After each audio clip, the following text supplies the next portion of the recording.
Ayan, good morning, good morning. Ito naman ang yung Lolang Makulit. I-rebase or i-replant natin ulit itong halaman. Kasi masyado siyang magiging masikip dito sa vase. So, paghihiwalayin natin para dumami, to multiply. Sabi kasi ng aking kapitbahay na si Ana, maganda raw magtanim ngayong last quarter ng moon. Kaya para daw kumapit agad ang pagre-rebase. Kaya ayan guys, sinusubukan kong ilipat sa kabilang paso yung isang halaman. Marami na rin ako napagbigyan ng ganitong halaman. Lumalaki siya actually.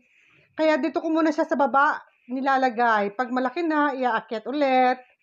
Kaya lang, pag umalis kami, walang mag-aalaga. Pero yung kapitbahay ko naman, nag-offer siya raw muna mag-aalaga ng aming mga halaman in case na uuwi kami ng Pilipinas. So, kaya happy-happy ang inyong Lolang Makulit. Panay-panay ngayon ang pagtatanim ko dahil meron na akong tagapag-alaga ng halaman just in case na umuwi kami ng Pilipinas. I hope guys, nagugustuhan nyo itong ating mga video. Isang thumbs up naman dyan. Paki-like and share mo na rin. Wala, ginaganahan lang ako magtanim talaga ng halaman.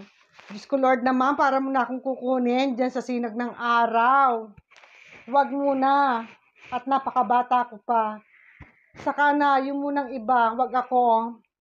Ipanghuli mo na ako, oh Lord. O sige na guys, sana nagugustuhan nyo itong ating pagbi-video, ha? Medyo busy ako ngayon sa pagtatanim at mamaya kami ay papadyak na naman.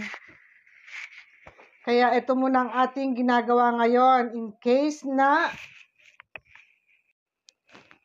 na mabuhay ko to, meron naman tayong pagbibigyan, meron namang isang taong matutuwa pag binigyan natin ng halaman.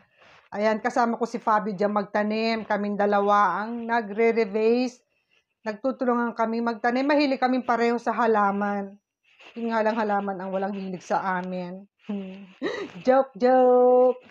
O sige guys, mag-iingat din kayo dyan palagi. At sana continue supporting all my videos. Panoorin niyo naman hanggang dulo guys.